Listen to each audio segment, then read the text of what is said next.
Congress BJP అడుగడుగున బీసీలకు అన్యాయం చేశాయని, ఈ రెండు జాతీయ పార్టీలు బీసీలకు చేసిన ద్రోహంపై తాను చెప్పిన విషయాల్లో ఏ ఒక్కటి అవాస్తవమని తేల్చినా శాశ్వతంగా రాజకీయాల నుంచి తప్పుకుంటానని బీఆర్ఎస్ ఎమ్మెల్సీ కవిత ఛాలెంజ్ చేశారు.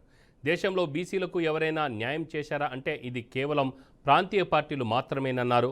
ఇందిరా పార్క్లో నిర్వహించిన బీసీ మహాసభలో కవిత మాట్లాడుతూ రాబోయే జనాభా గణనలో కులగణన చేయాలని బీజేపీని డిమాండ్ చేస్తున్నామన్నారు.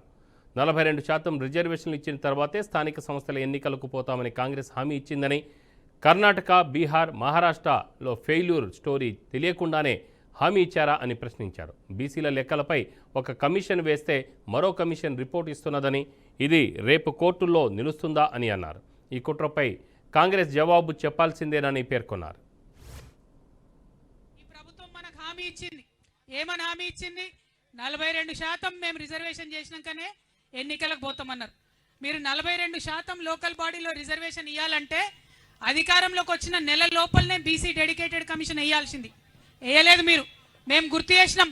తెలంగాణ జాగృతి నుండి జనవరి 26, 2024లో మేము రౌండ్ టేబుల్ సమావేశం పెట్టి మరీ గుర్తు చేసినాం.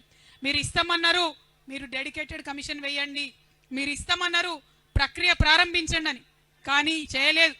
చేయకుండా మనందరం కూడా గొడవ చేసేంత వరకు, హైకోర్టు మొట్టికాయలు వేసేంత వరకు కూడా రేవంత్ రెడ్డి గారి ప్రభుత్వం బీసీ డెడికేటెడ్ కమిషన్ వేయలేదన్నటువంటిది వాస్తవం.